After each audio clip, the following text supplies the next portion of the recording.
In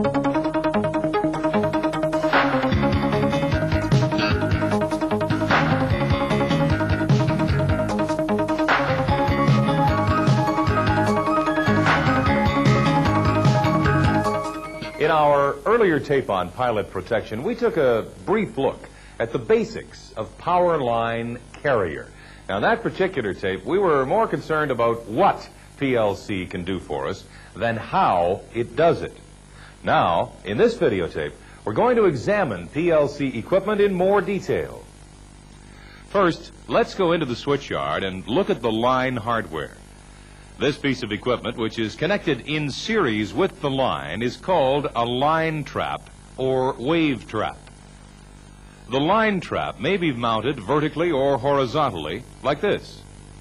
The simplest type consists of a large coil, that is, an inductor, made of conductor material and capable of carrying high load current.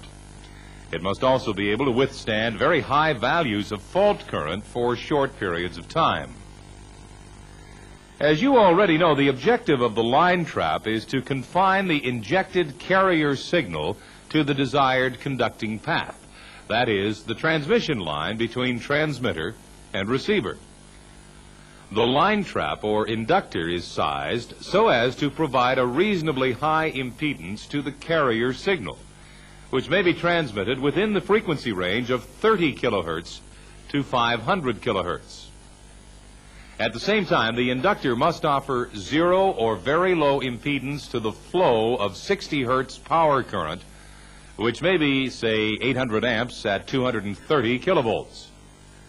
The value of inductor chosen is usually quite small, about 2 millihenries. You will remember that inductive reactance is calculated from the formula XL equals 2 pi FL, so it is proportional to frequency. At 60 hertz, a 2 millihenry inductor will produce an inductive reactance, that is impedance, of approximately 0.75 ohms. However, at the carrier frequency of, say, 100 kilohertz, the impedance of this inductor will be relatively high, about 1,250 ohms. So the loss of carrier signal will be quite small. We can draw a chart showing impedance against frequency. You can see that this simple, untuned line inductor does offer a reasonably high impedance over a wide range of carrier frequencies. However, experience has shown that in certain installations, the inductance can create a high-frequency series resonance with capacitive circuits on the bus side, such as CCVTs, lines, transformer windings, and breaker bushings. The consequence of this is a drastic reduction in impedance and loss of carrier signal. Many line traps consist of a tuned resonant circuit with inductance and capacitance in parallel.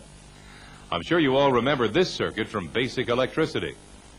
The value of inductive reactance is chosen to be exactly the same as that of the capacitive reactance at the desired resonant frequency. If we apply a voltage across this parallel circuit, we find that the current flow in the supply lead is practically zero. This is because within the resonant circuit, current is flowing from the inductor to charge the capacitor, and then in the next half cycle, it is discharging from the capacitor back to the inductor. The resonant current oscillates continuously between inductance and capacitance. If the circuit contained absolutely no resistance at all, the current supplied from the source would be zero. As no current flows in or out of this theoretical circuit, it provides an infinite impedance to the flow of current. In practice, resistance does always exist, but the circuit still provides a high impedance at the tuned frequency. Let's look at a typical case. The value of the inductor here is 0.2 millihenries. You can already see an advantage. This is 1/10 of the value of the line inductor that we previously examined. This gives us the very low impedance of 0.075 ohms at 60 hertz, and so reduces associated losses due to flow of power line current. At a selected carrier frequency of, say, 100 kilohertz, the inductive reactance will be 125.3 ohms. So in order to provide resonance, we need to select the size of our capacitor so that it will produce a capacitive reactance of 125.3 ohms at a frequency of 100 kilohertz. We can calculate this from the formula. The capacitive reactance, XC in ohms, equals 1 over 2 pi the frequency in hertz times the capacitance in farads. This works out to a required capacitance of 0.0127 microfarads. But what is the effect of this capacitor at power system frequency? Well, at 60 hertz, the capacitive reactance will be equal to about 200,000 ohms. So we see that virtually all of the 60 hertz current will flow through the inductor, which has only 0.075 ohms. And what is the impedance of this combined resonant circuit at 100 kilohertz, the carrier frequency? Well, if we had a perfect resonance, that is, the theoretical condition with zero resistance in the conductors, then this circuit would provide infinite impedance. But the circuit does contain resistance, and in practice, the impedance to 100 kilohertz current will typically be around 5,000 ohms. If we plot the impedance against frequency, the curve looks like this. The value of impedance falls off sharply as frequency moves away from the designed resonant frequency. At the resonant frequency, the inductive and capacitive reactances cancel out, so that the characteristic is that of a resistance. However, as soon as the frequency is changed, as is often the case in carrier operation, the perfect parallel resonance of the wave trap will be disturbed, and it will become inductive or capacitive. From this curve, we can see that a small frequency change from 100 to 98 kilohertz will produce a highly inductive component with the consequent potential for series resonance with bus equipment. In order to avoid this potential problem, further resistance is added to the line trap. This actually has the effect of reducing the impedance at the resonant frequency, but improves the off-frequency operation by providing a resistive characteristic. The resistance is usually connected in the capacitive branch of the line trap, and its value is chosen to match the line characteristic impedance, say 400 ohms. This type of line trap is known as low Q. The high Q wave trap has lower resistance and therefore relatively higher quadrature or reactive component. Many carrier applications require several channels. By adding more circuitry to the line trap, it can be tuned to provide high impedance at two different frequencies, as shown by these curves. By yet further complicating the tuning circuit, line traps are now made available with 600 to 1,000 ohm impedance over a wide band of frequencies, typically from 100 to 200 kilohertz. Most of these tuned circuits allow for fine adjustment in the field. The test is conducted by injecting a high-frequency signal into the circuit and measuring the voltage drop across the line trap. This simple schematic shows one method.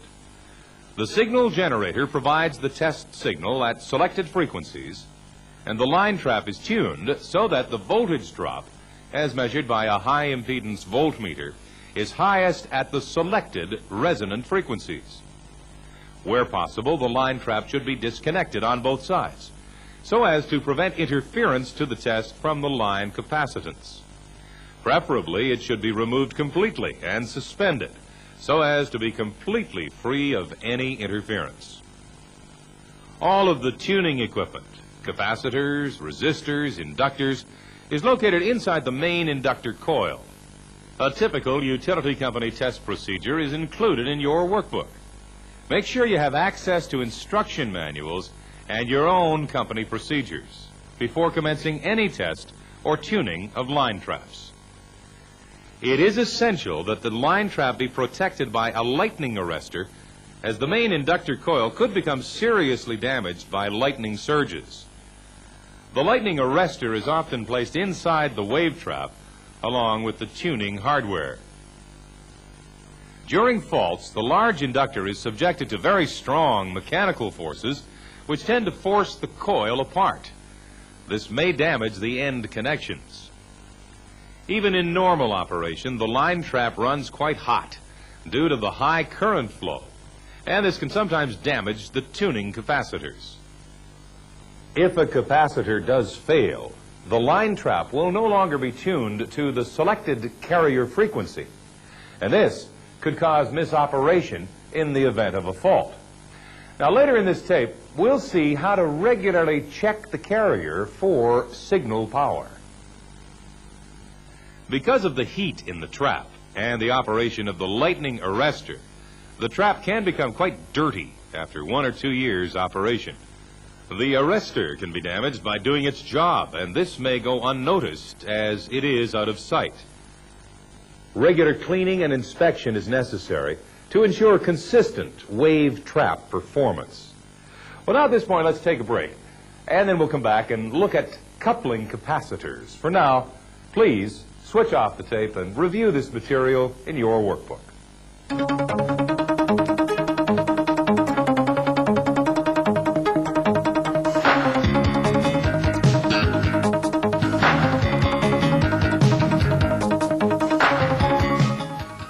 We have discussed how to confine our carrier signal to the power line.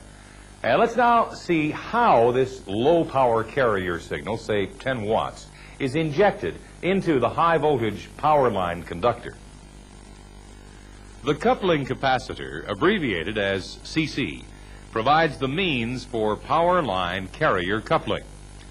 As you know, the value of capacitance is selected so as to provide high impedance to flow of 60 hertz power current.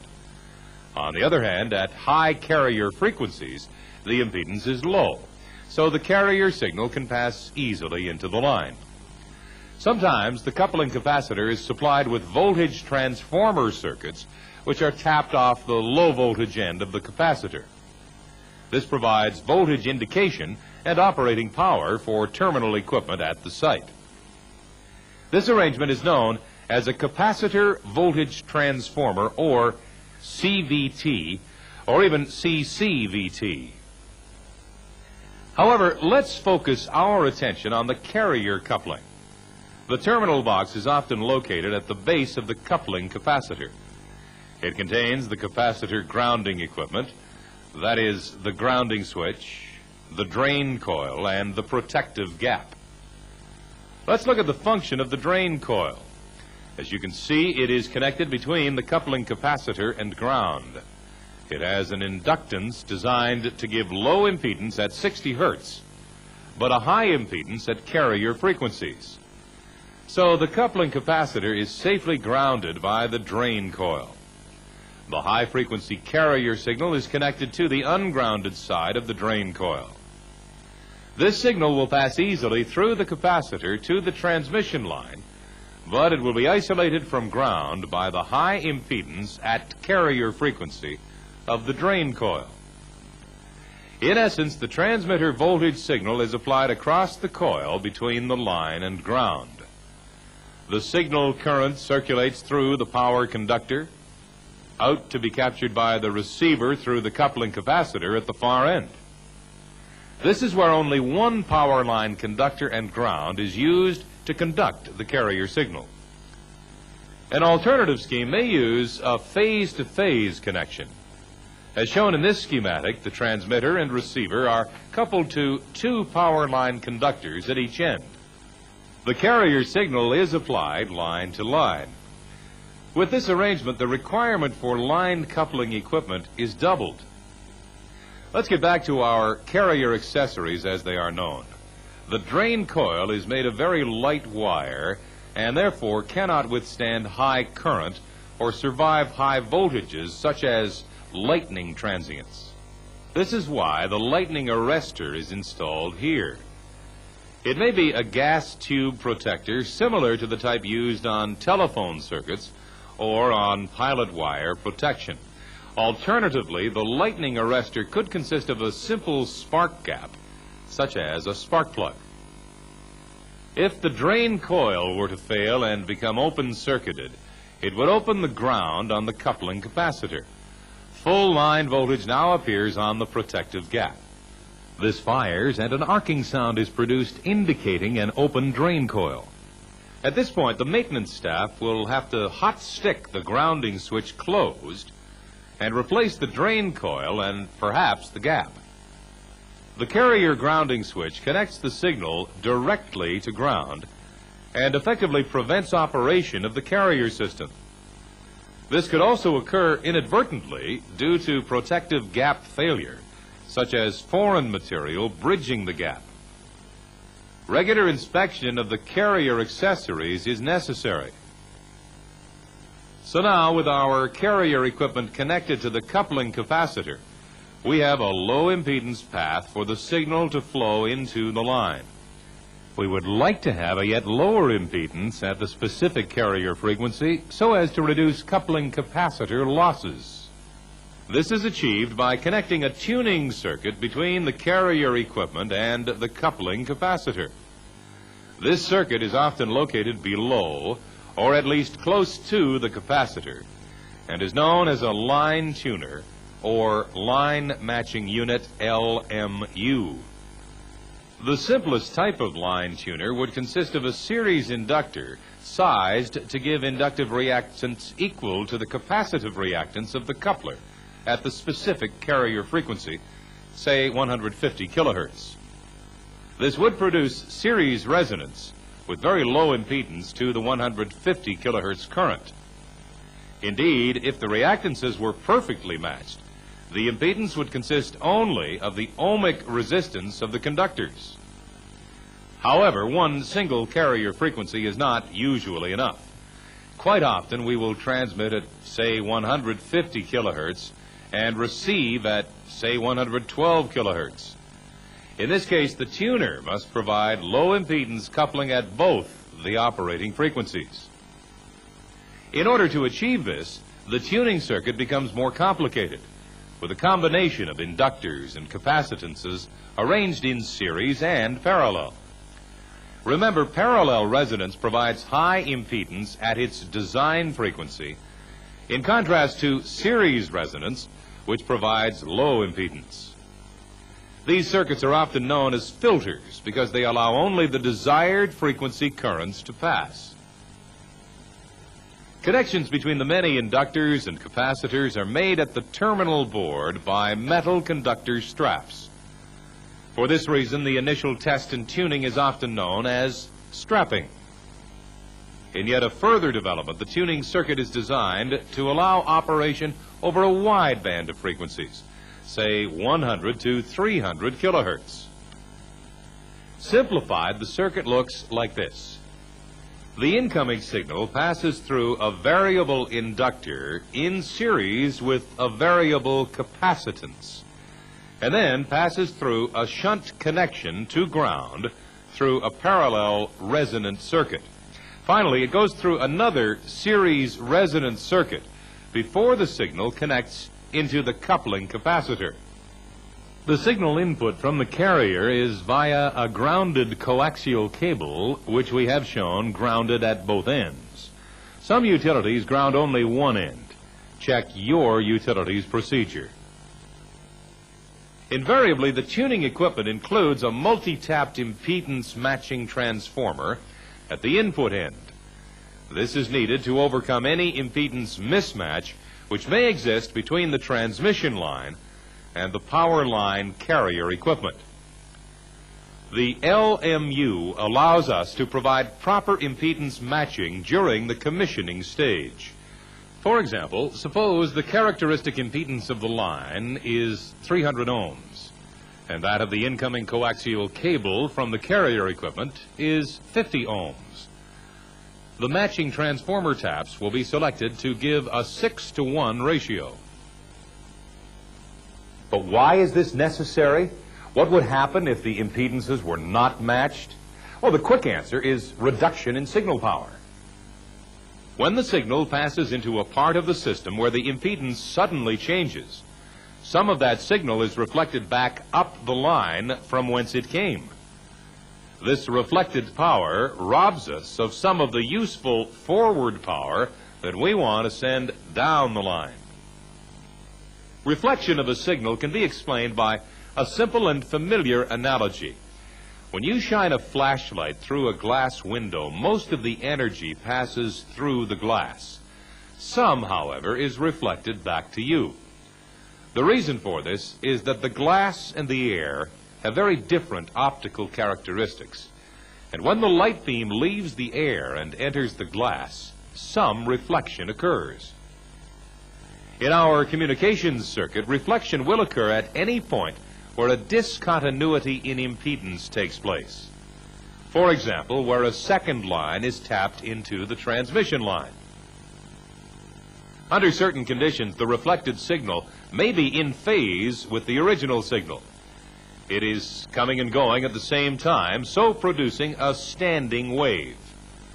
This is similar to the vibration of a guitar or violin string.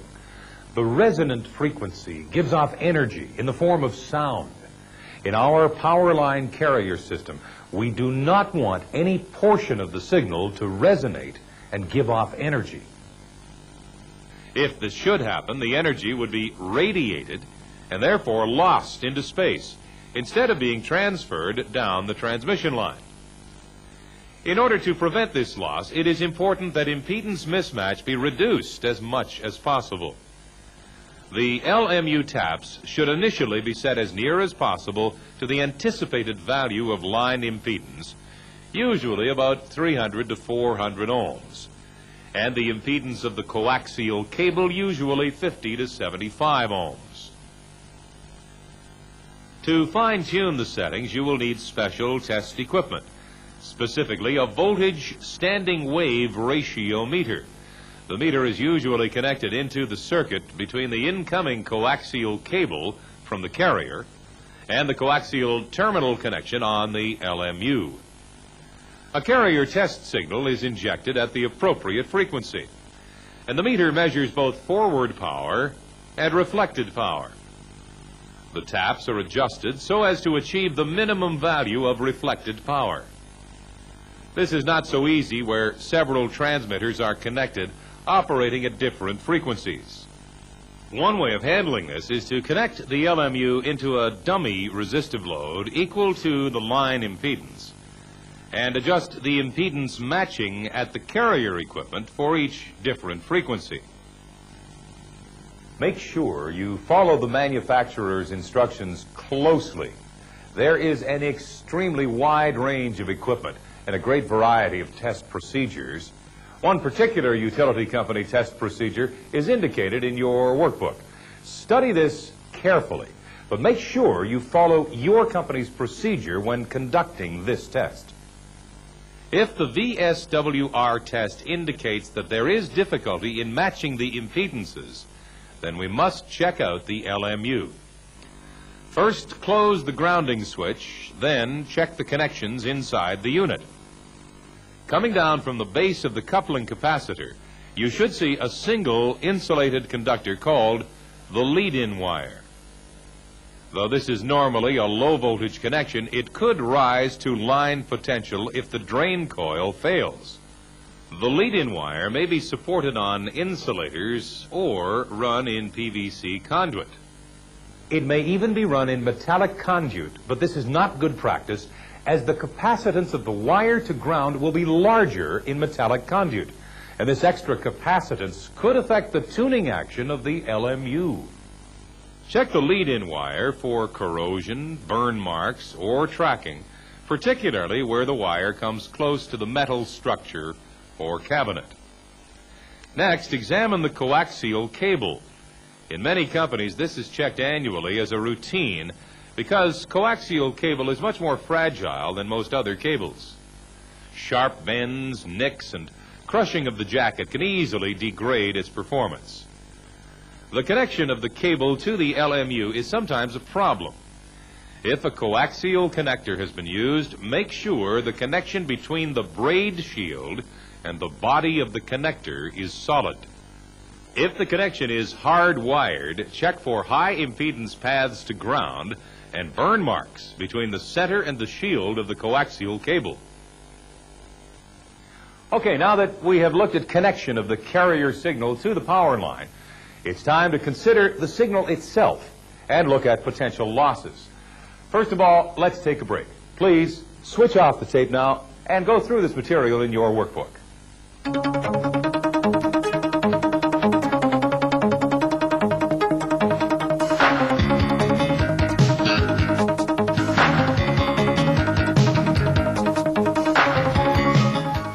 Let's look now at the carrier signal itself. How much power are we talking about? What is the typical value of signal power loss, and where do these losses occur?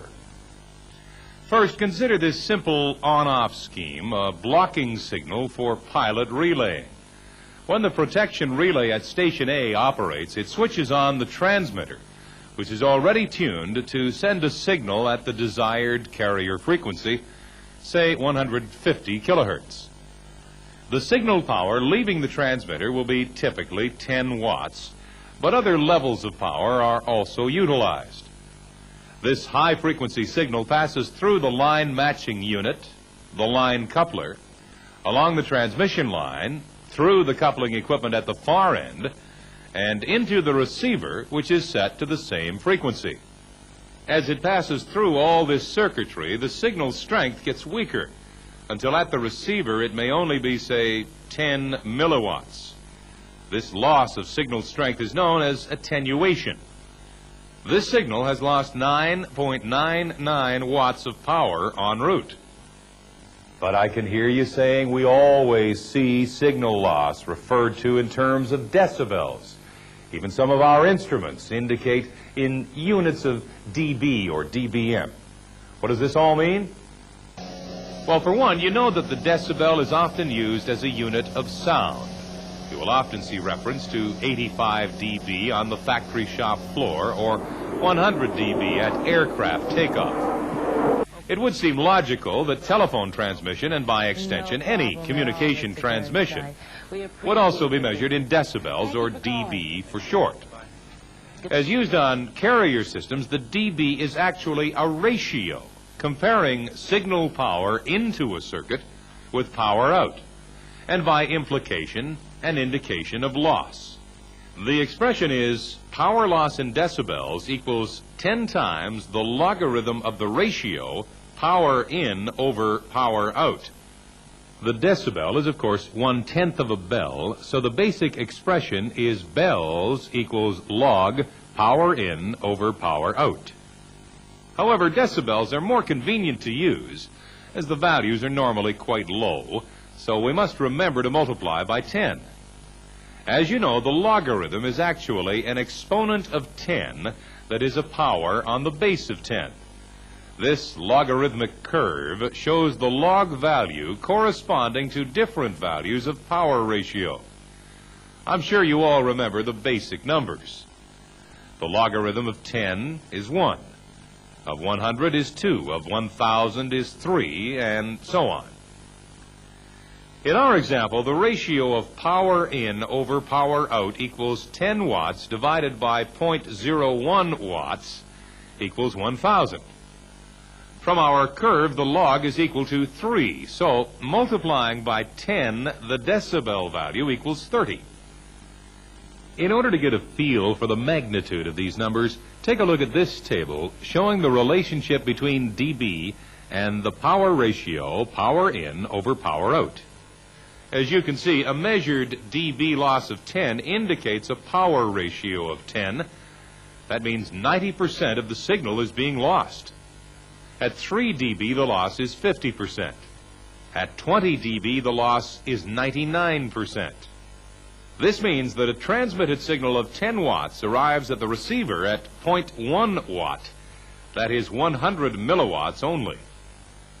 The receiver is very sensitive and can work with very low power signals, say a few milliwatts, or even less, provided the signal is clean and undistorted. Unfortunately, this is not usually so. Operation of the power line provides a lot of interference or noise in contrast to the carrier signal. The noise comes from corona, system disturbances, line switching, storm effects, and so on. You will often see signal-to-noise ratio expressed in dB. A typical value will be 10 dB. That means the signal strength is 10 times that of noise. Signal voltage loss can also be expressed in dB, and some test instruments are calibrated to read dB directly. The calculation is a little different to that for power loss. The voltage loss in dB is equal to 20 times the logarithm of the voltage ratio, voltage in over voltage out. We can add the voltage ratio to our chart for corresponding dB values. Now let's look at some typical values of attenuation of signal strength as it passes from the transmitter and along the line to the receiver. In the transmission equipment, attenuation will be about 5 dB. In the coupling equipment, about 3 dB. We will lose about 3 dB through the line trap and a further 8 dB along the line in this particular example. Of course, line attenuation depends very much upon its length, also the line voltage and carrier frequency. Higher line voltage leads to lower attenuation, while higher carrier frequency increases the loss.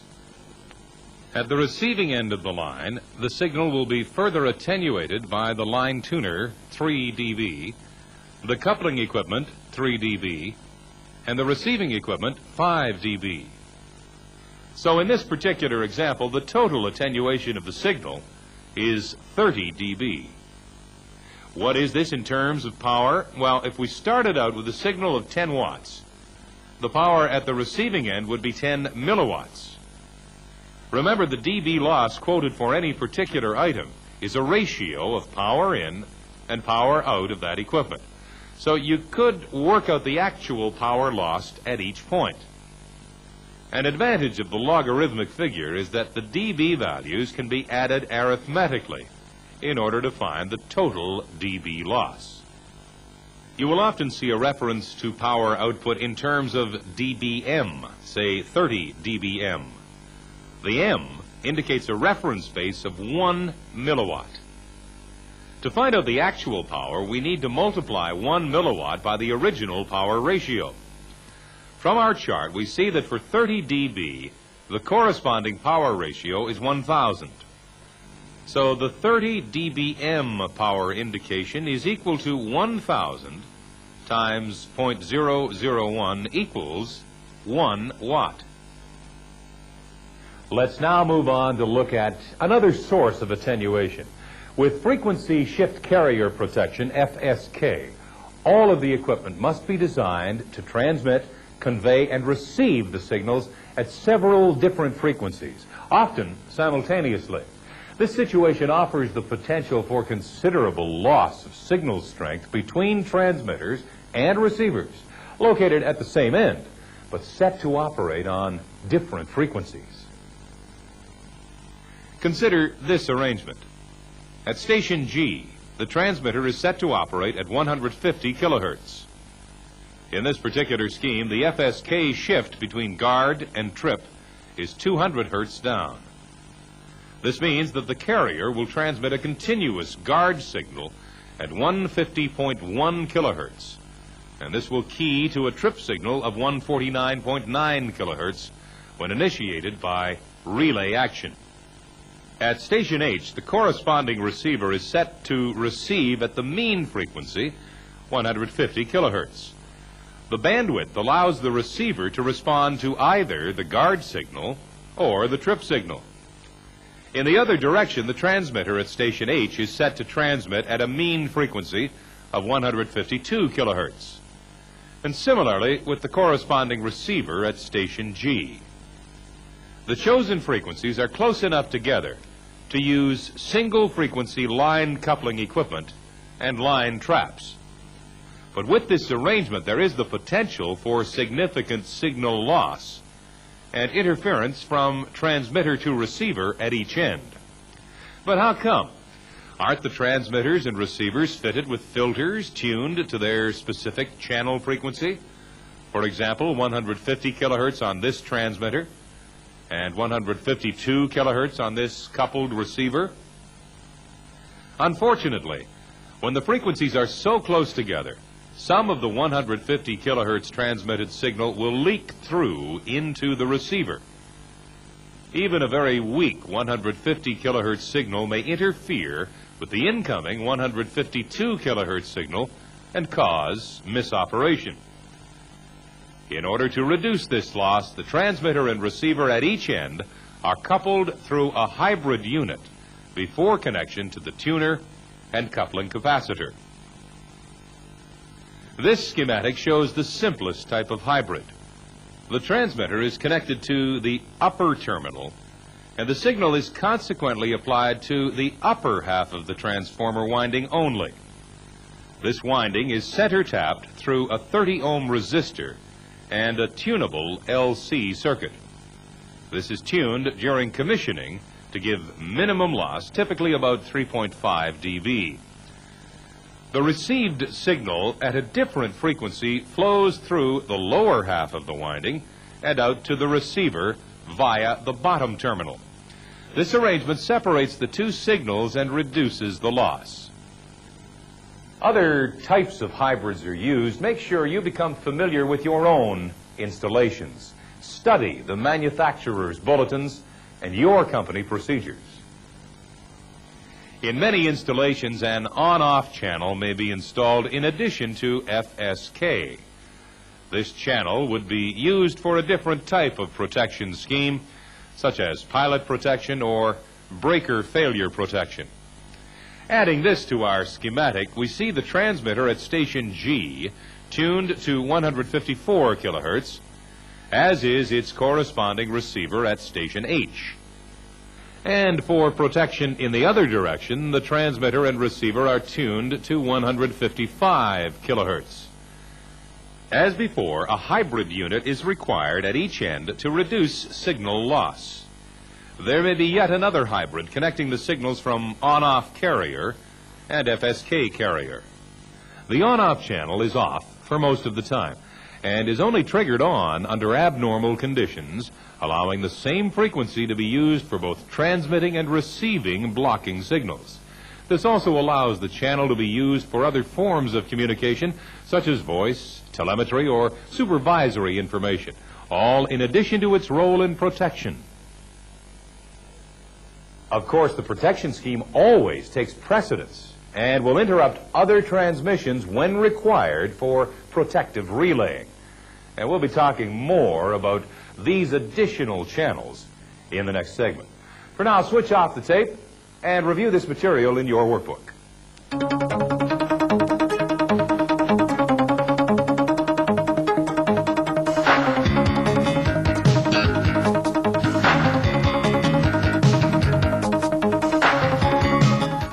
Up to now, much of our discussion has centered around outdoor equipment, namely the line traps, coupling capacitor, its grounding equipment, and the line matching unit.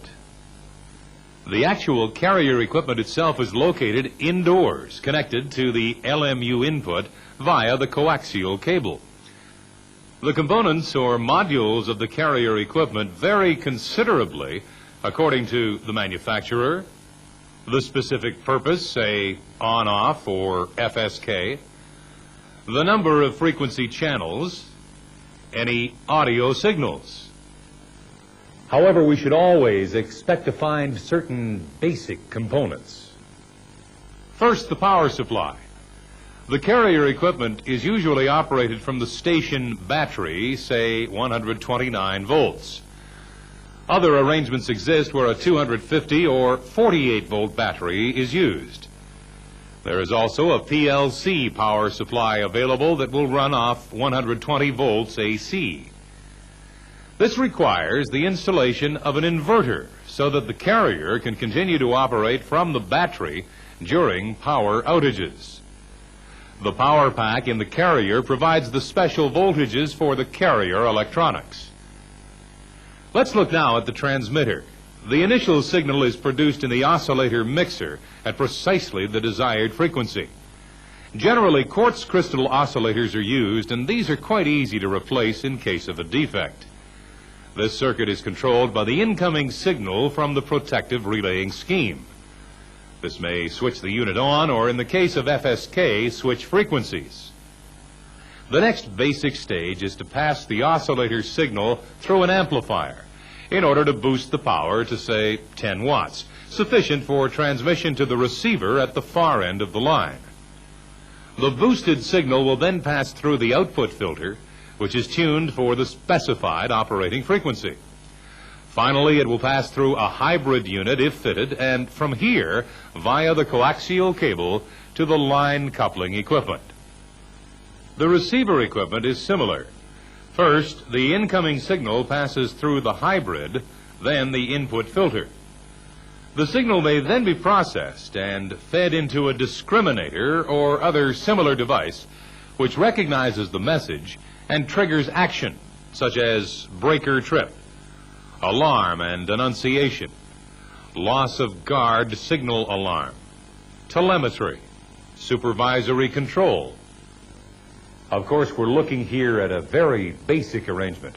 Your carrier equipment will consist of many more modules, components, and facilities for monitoring and adjustment. Here is a typical example of a transmitter test panel. This allows for test and adjustment during the commissioning stage and later at regular maintenance periods. Initially, the various power supply voltages must be checked and adjusted, typically 36 volts, 48 volts, or other voltage levels depending upon the particular make and model. In order to check the power output of the transmitter, the coaxial cable is disconnected and replaced by a resistor to represent the load. With the transmitter switched on, we can measure the voltage across the resistor and easily calculate the power output of the transmitter. The transmitter is adjusted to provide the specified voltage at different conditions, for example, guard and trip signals. Often, an oscilloscope is connected to check that the output wave shape is free of distortion. A frequency counter is also connected across the transmitter output so that the specific frequencies can be checked at the same time and adjusted as necessary.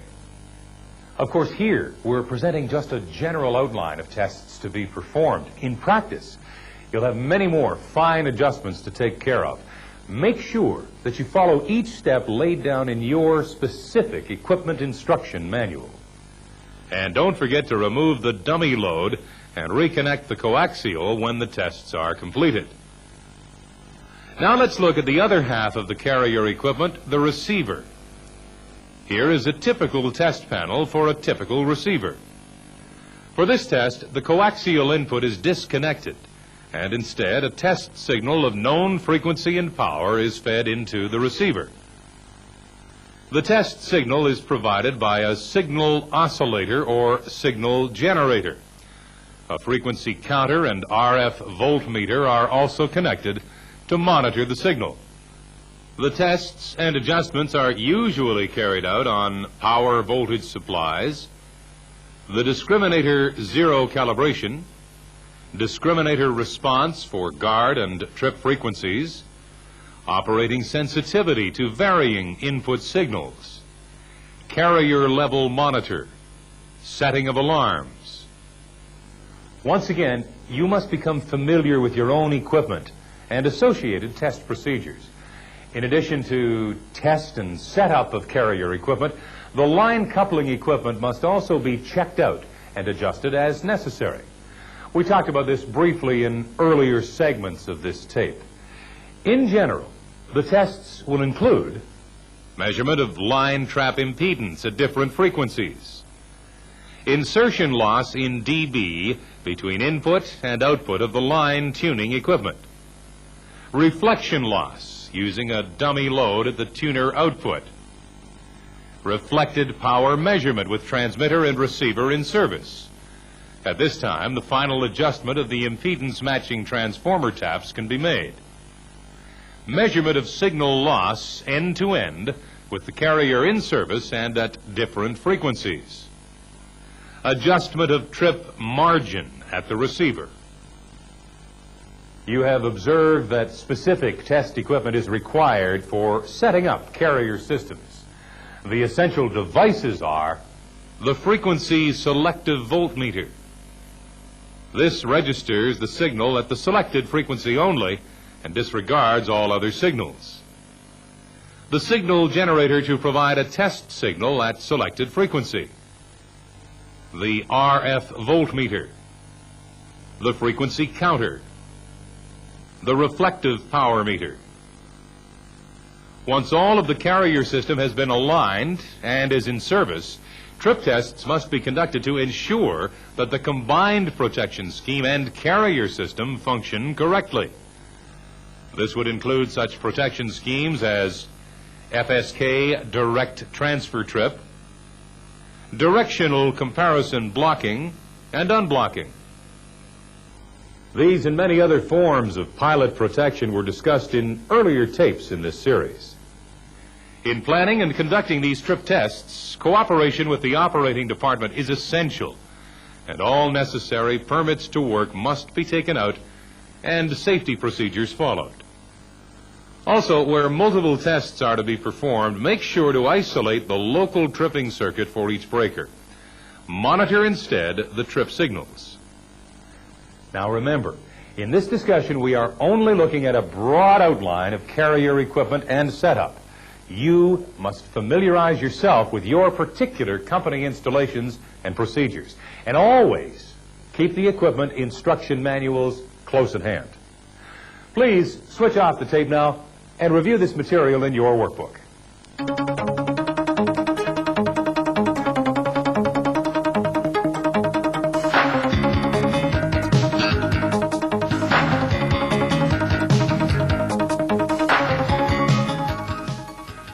Many carriers include facilities for transmitting voice and other audio signals from end to end over the carrier system. The audio signal may be transmitted during the off period of an on-off system, or even across the guard signal on an FSK system. However, the transmission for protective relaying will always have priority and will disconnect the audio transmission when relay operation is triggered. Signals such as voice and telemetry all operate within the audio frequency band, usually between 300 hertz to 3,000 hertz, or 0.3 to 3 kilohertz in relation to the carrier signal. This audio signal is mixed with the RF carrier signal in a modulator before transmission down the line. The mixed signal is then demodulated in the receiver at the other end, leaving only the audio signal. Suppose, for example, we wish to transmit a constant 1,000 hertz signal, perhaps for alarm purposes. This audio signal is superimposed on the high-frequency carrier signal, say 105 kilohertz, and modifies the amplitude of its wave. This is known logically as amplitude modulation, AM. Let's take a closer look at these waveforms. The modulated signal looks like this. You can see that when the carrier signal is removed by demodulation at the receiving end, only the audio wave remains, so the speech pattern can be recognized. Note that the amplitude modulation affects both sides of the wave and produces an envelope. When this signal is demodulated and analyzed, there are actually 3 frequencies present at any instant. The 105 kilohertz carrier is one. Another is the 105 kilohertz plus the audio signal frequency, 1 kilohertz in this example. That is 106 kilohertz. This is known as the upper sideband. In addition to this, there is one more signal, that is 105 kilohertz minus the audio equals 104 kilohertz. This is the lower sideband. With voice modulation, these upper and lower frequencies will be changing all the time within, say, 3 kilohertz up or 3 kilohertz down from the carrier frequency. The lower sideband is actually a mirror image of the upper band, just like the modulated signal envelope that we looked at. But only one of the sidebands is actually used after demodulation. So why do we need to transmit both upper and lower bands? Other people asked that same question and came up with the single sideband system. Here, both the carrier signal and the lower sideband signal are suppressed in the transmitter, and only the upper sideband frequency is transmitted, 106 kilohertz in our example. The advantage is that it requires much less power to transmit the signal. And for this reason, portable communications equipment is usually single sideband, as there is a considerable saving in weight and size. You'll find many power line carrier installations using single sideband or SSB transmission, providing audio communications in addition to protective relaying. For protective relaying, audio tones are superimposed on the carrier signal to provide FSK signaling. Usually, the SSB carrier operates within a bandwidth of 4 kilohertz to accommodate all of the various audio signals. For the usual two-way communication, a total bandwidth of 8 kilohertz is required. This could create something of a problem, as the available frequency spectrum becomes crowded with other users. LoRaN navigation, for example. As an example of SSB equipment, let's take a look at this installation. The complete carrier unit is made up of many interconnected modules, each with its own specific function. At the top left of the cabinet is the RF hybrid module. As you know, this is where the transmitter and receiver frequencies are segregated. The output from the hybrid is connected to the coaxial cable running out to the LMU in the switchyard. The hybrid needs adjusting during carrier installation to allow for actual line impedance. The next module in the panel is the supervision unit. It monitors three things: the transmitter current, the 15-volt power supply voltage, and the receiver's automatic gain control, or AGC, voltage. When the incoming signal is strong, the AGC turns down the amplification or gain of the input signal. Conversely, if the signal becomes weak, the AGC turns the gain up. The magnitude of the AGC voltage signal provides a useful indication of the quality of our power line carrier channel. If the gain is high, we must be receiving a weak signal, and vice versa. This next module, the transmitter filter, is a tuned circuit that passes only the transmitter's specified frequencies. With an SSB carrier, the filter blocks the lower sideband and carrier frequencies, allowing only the upper sideband frequencies to pass through. Incidentally, some single sideband units may retain the lower sideband and reject the upper along with the carrier. The filter is provided with an impedance matching transformer with taps on the output. The second tier of equipment is devoted to power supplies for the carrier. It contains modules to filter or condition the incoming power, as well as modules to produce the special voltages needed by the electronics, typically 48 or 60 volts, and also a minus 15 volts. Moving down the carrier panel, the next three tiers contain the modules that make up the radio part of the carrier, both transmitter and receiver. This includes oscillators, which set the transmitter and receiver frequencies, modulators and demodulators to mix or demix voice and other audio signals, amplifiers, filters for outgoing and incoming signals. Maintenance of these units usually consists of test, identification, and replacement of defective components or modules. Voltage test points are accessible on the front panel so that defective modules can easily be identified. Special test sets are often provided by the manufacturer. This particular carrier has a Speech Plus filter. And what is this for? On this transmitter, the bandwidth actually ranges from 300 to 3,480 hertz. To be intelligible, the human voice doesn't require the higher frequencies on this band. As a result, PLC sets are often fitted with a filter that splits the audio baseband into two parts, the speech portion from 300 to 2,200 hertz, and the speech plus portion from 2,200 to 3,480 hertz. You can now use the speech plus band for various purposes, such as telemetry or relaying tones. Another special module or pair of modules is the compressor expander.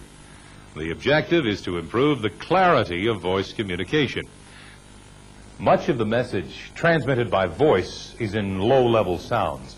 The compressor compresses the dynamic range of the voice so that the weak sounds are transmitted at the same level as the loud ones. Then at the other end of the circuit, the expander does the reverse process so that the voice will sound normal.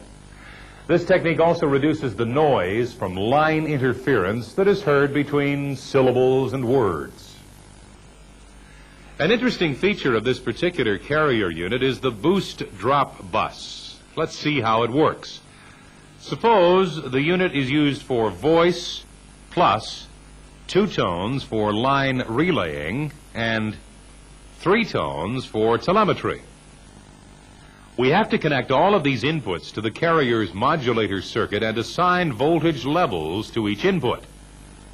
We can increase the modulator output voltage only so much, say 100 millivolts, before we run into the problem of overmodulation, where the final amplifier starts distorting. So typically the voice signal would be assigned, say, 50 millivolts, with 10 millivolts each for the remaining 5 tones. The voice and telemetry inputs are connected to the drop bus, while the relay signals are connected to the boost bus. Now, when a protective relay sends a trip signal through the tone equipment, this contact initiation also disconnects the drop bus from the modulator. At the same time, the boost bus modulation voltage is increased to 50 millivolts for each relay tone. We have now increased the important line relaying signals by a factor of 5 at a very small cost. Yearly inspection of these modulation levels is recommended. The potentiometers and amplifiers can drift, and the carrier could be over or under modulated as a result. Okay, in this tape, we've tried to take a broad look at different types of carrier systems and the main items of equipment. But this is only a starting point. You have to become familiar with the actual equipment installed on your own power system. Make sure you always have access to company procedures and manufacturer's instructions for this equipment, and use them. Please switch off the tape and thoroughly review the material in your workbook.